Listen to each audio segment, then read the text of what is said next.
Welcome back to the New World Next Week. I'm James Corbett of CorbettReport.com.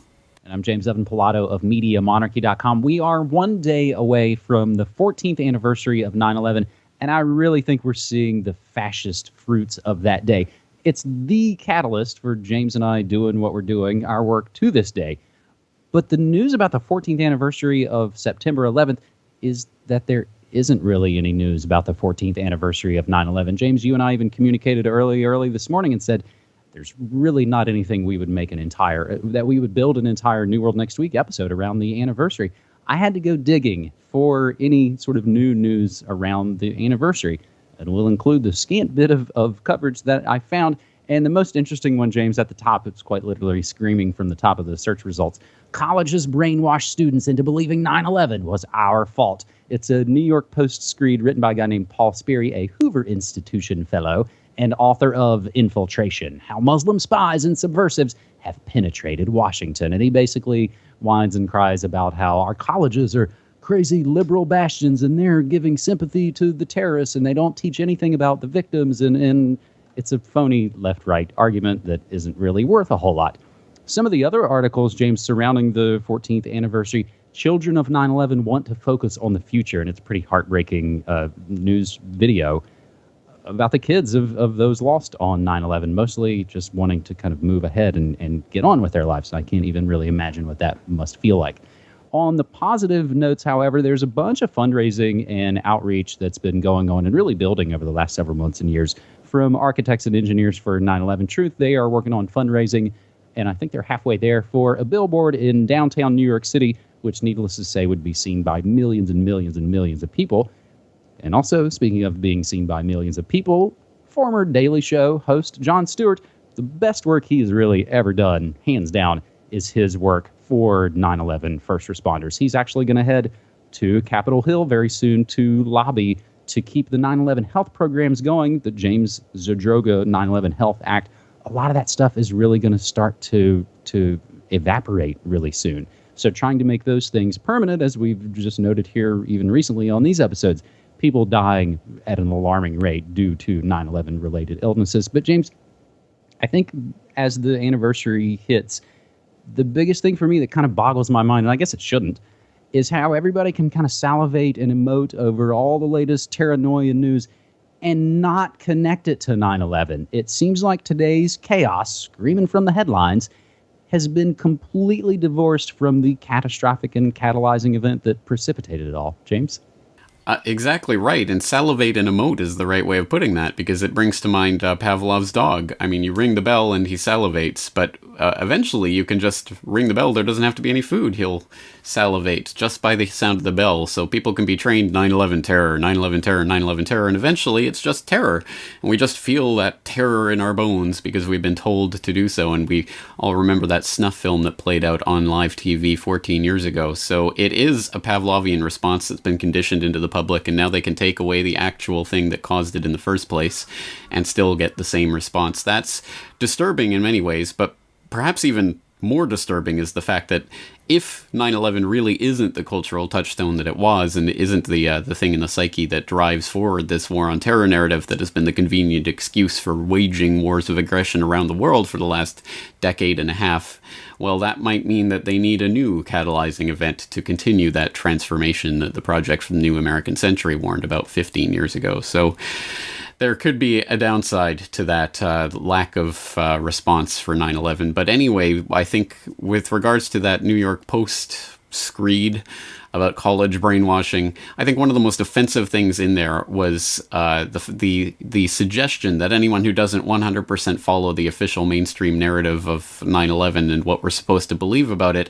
doesn't care about the people who died, doesn't care about first responders or things of that sort, which is a demonstrable lie, because for years and years, the only ones bringing attention to the issue of the first responders were 9/11 truth groups who actually were working with these people and caring about what happened to them, whereas they were completely left by the wayside after they'd been used as political stage puppets for politicians to parade around with. They were left by the wayside to die because, of course, EPA, the air is safe to breathe. They can't be wrong. That's a conspiracy theory. So, I mean, just the the association in the minds of the public with 9/11 truthers and people who don't care about the people who died is just ridiculous, on its face a demonstrable lie, and one that we have to spit back in their face with fury.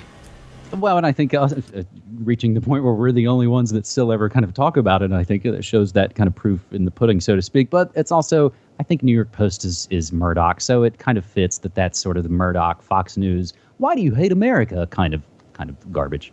So, James, I suppose we'll kind of have to leave our 14th anniversary coverage of 9/11 there for this New World Next Week.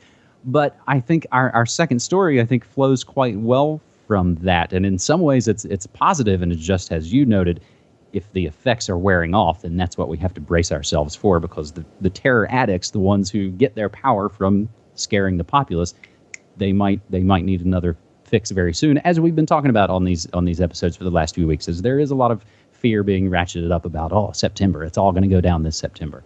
But let's go to a site called Pacific Standard. And there's an interesting article that, again, was submitted to us on Twitter using hashtag NewWorldNextWeek.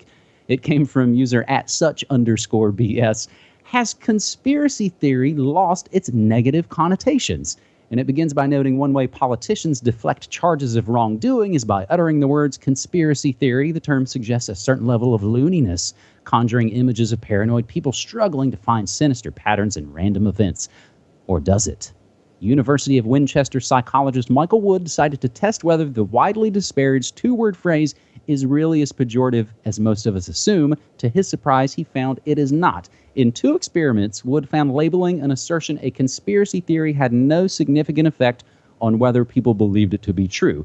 This held for generic statements about cover-ups and abuses of power, actual historical events, and one fictional incident set in a foreign country, Canada, actually. Quote, it is possible that the conspiracy theory label has simply lost some of the power it once had, Wood writes in the journal Political Psychology. Even when someone's very first exposure to an allegation of political corruption is seeing it branded as a conspiracy theory, they are no less likely to take it seriously than if it is instead called a corruption allegation. So that they've essentially in the work swapped out those terms and put newspaper headlines and said, conspiracy theories, dog, election results, and then said, corruption allegations, dog. Really interchangeable in kind of a funny way. So the article does get into some of the details of the experiments, but doesn't mention the parts about MKUltra, COINTELPRO, or Operation Mockingbird that are specifically used in the research as the, of course, real, factual, historical events that they are. So the article continues, and towards the end, so how did the term lose its negative sting? Wood speculates this may reflect the romanticized image of conspiracy theories in popular media, such as films in which the lone hero takes on a sinister cabal, or perhaps the meaning of the term has been diluted to include mundane speculation regarding corruption and political intrigue. In any case, his findings suggest that if you want to discredit an allegation, simply calling it a conspiracy theory won't do the trick. Now, James, the funny postscript to this is at the very bottom of the article. Scroll all the way down, and you can see the article authors Tom Jacobs. You see their other, related stories. His other related stories are conspiracy theories harming climate change progress, or why do people believe conspiracy theories? So it's funny that even though he now knows it doesn't work from his own journalism, it doesn't stop him from throwing around in his headlines and articles, which I kind of got a kick out of. James will include the link to the full research and the appendices, and you can see all the stuff where they used Operation Mockingbird and others. And it's got a clever title. It's called Some Dare Call It Conspiracy. Labeling something a conspiracy theory does not reduce belief in it. Very interesting. And yes, it is kind of, I think it must be heartbreaking for the author of this article that conspiracy theory doesn't have the sting to it that he thinks it does. So maybe he'll have to start coming up with some new headlines to try to mock the positions he doesn't like. But if you look at the further research of this Dr. Michael Wood, you'll find that his other research is very much along these lines, including papers like What About Building 7? A Social Psychological Analysis of Online Discussion of 9/11 Conspiracy Theories, and Dead and Alive, Beliefs in Contradictory Conspiracy Theories, which, without even having read it, I'm going to go out on a limb and I'm going to guess that has to do with those crazy conspiracy theorists who think that Osama bin Laden died years ago and that he wasn't killed in the raid, so he must be alive. Oh, these crazy conspiracy theorists, which, again, I think is just straw man, because obviously I don't know anyone who's arguing that, but that's the type of garbage that these people think that people believe in. But anyway, it's extremely interesting to take a look at this phenomenon because, as I'm sure most people out there should know by now, certainly if they listen to episode 50 of the Corbett Report podcast, the term conspiracy theory and conspiracy theorist was not exactly coined by the CIA, but it was certainly propagated by them back in the 1960s in CIA document 1035-960, talking about criticism of the Warren Report because, these crazy conspiracy theorists are throwing around crazy conspiracy theories that the Warren Commission didn't adequately investigate the assassination of JFK. Oh, heavens to Murgatroyd. Do you think Alan Dulles didn't do a perfect job of researching every angle? Obviously, the CIA was worried about such criticism, so they sent that 1035-960 around to their Mockingbird media assets. Yes, Operation Mockingbird, an admitted media conspiracy of media moguls and journalists who were in the employ of the CIA, spreading the CIA's word for them. So they sent this around for them to counter conspiracy theories with CIA talking points. And lo and behold, when you do the LexisNexis type searches on the phrase conspiracy theory or conspiracy theorist, suddenly they rocket after that CIA document gets passed around to the Mockingbird assets. So yes, that's where the phrase comes from. That's how it was used as a pejorative. It's worked for decades and decades and decades, but lo and behold, suddenly you get the internet, you get blogging, you get online, people coming along with their own voices, and this media control over people's minds is suddenly broken, and people are snapping out of these decades of conditioning and realizing, conspiracy theory is just something they call any politically inconvenient truth. So it isn't working in the same way as before. And again, unfortunately, to my mind, that brings to mind the possibility, well, what are they going to come up with next? What is going to be the next weaponized phrase or even weaponized narrative to try to dismiss people with alternative political constructs? And unfortunately, another technique they love to use is to set people up for things. So I'm sure we're going to see more of these conspiracy theorists or crazy terrorists ideas being planted in the media soon. But until then, let's just press forward and continue destroying, breaking their tool of psychological oppression right in their face, snapping it into and laughing at them.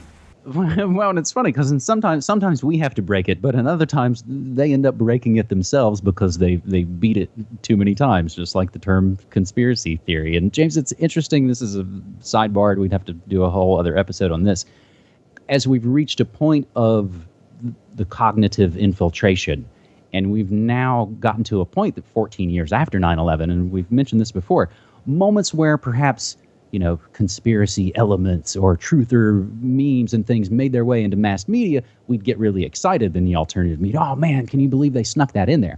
Now it's just a part of the big old huge mess, at which point none of it really makes any sense, and it doesn't really matter if you investigate the Illuminati and you can just hear Kanye say, oh, that's just a bunch of conspiracy theory stuff.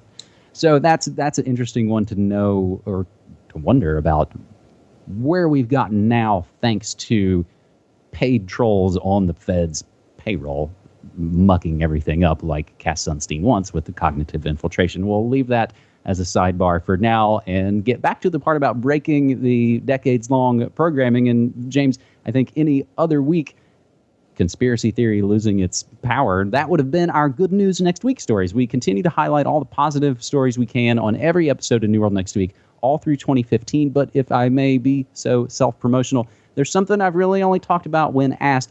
But the good news is I quit my corporate radio job and I'm going to make Media Monarchy my main thing. This 9/11 is the 10th anniversary of Media Monarchy, having launched with a simple post about HARP back on September 11th, 2005. So for the 10th anniversary, I'm going legit. I'm busy setting up server space, getting new audio and video equipment, and moving all the various blogs from the music show to the food show, cyber, all those things into one new and mighty MediaMonarchy.com. The site has been up and down a little bit as I'm kind of bumbling around behind the scenes, but I'm super excited for the future. More videos, more interviews, more music, and just flat out more media in the monarchy.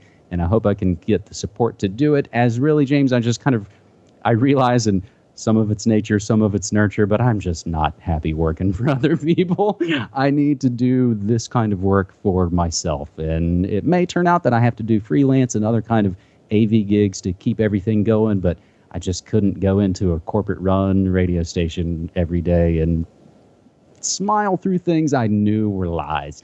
And the dirty secret is inside corporate places, they're totally scared because the internet's destroyed them. They have no ideas, and they get all of their ideas from us. And that's how it's going to roll. And that's, James, I think in some ways that we're going to keep winning. So we'll include a link to, I set up a Bitcoin address, and I'm busily kind of setting things up. So if the website looks a little flunky, all my media and all the episodes and everything will still be online and still be accessible through the feeds as I'm working behind the scenes to set up a new mighty MediaMonarchy.com. Excellent. Well, we definitely need as much counter to the mainstream narratives as we can get, so it's great to see you coming back in full steam ahead with Media Monarchy. You have been around for the last several years, but not as much as you were before, and I'd love to see what you're going to come up with. So I'm 100% behind this. I'm very much excited to see what's coming, and good for you getting off that corporate treadmill. Now, at the risk of being a little bit self-promotional myself, I should mention that I have a very, I hope, a very important 9/11 podcast documentary that's going to be dropping on the anniversary. So people should prepare for that.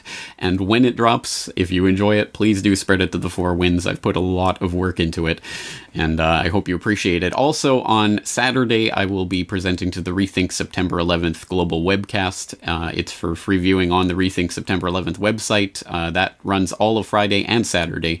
I'll be presenting on Saturday. I think it's around noon Eastern, 11 a.m. Eastern time, which is an ungodly hour of the night for me. So I'll drink a lot of coffee and see if I can make it through. But you're invited to join that. I'll put the link down in the show notes for this video, and we'll just have to keep pressing ahead for as many years as it takes to break the narrative of 9/11 and to really expose it for what it is in the minds of the general public. James, I've got a lot of other New World Next Week headlines. Perhaps we've already put so much kind of on the record on this episode. We'll include them in the show notes. A lot of them are related to what we talked about last week, and that is now the refugee crisis that has exploded onto the front pages and all the sort of the emotional manipulation that goes on around that. And a lot of our great Twitter followers have submitted stories kind of breaking the main story down. So the interesting thing, James, as things really heat up, and we said it here a few weeks ago on the show, and now a Washington Post, Amazon op-ed says the same thing. Congress should authorize war against ISIS. So now we are getting the call. We want war. We need war. And Cameron in the UK is turning into quite the Caesar. He's maybe even hoping for bombs for peace by October. And James, that's the really sketchy situation that we're in. But we're always in kind of sketchy situations. And I think it's doing the homework that helps learn our way forward. And as we noted last week, it's still true this week, and it'll always be true. It's a war on the psyche, James. That's it. Well, let's continue learning our way forward and stopping the bombs for peace, which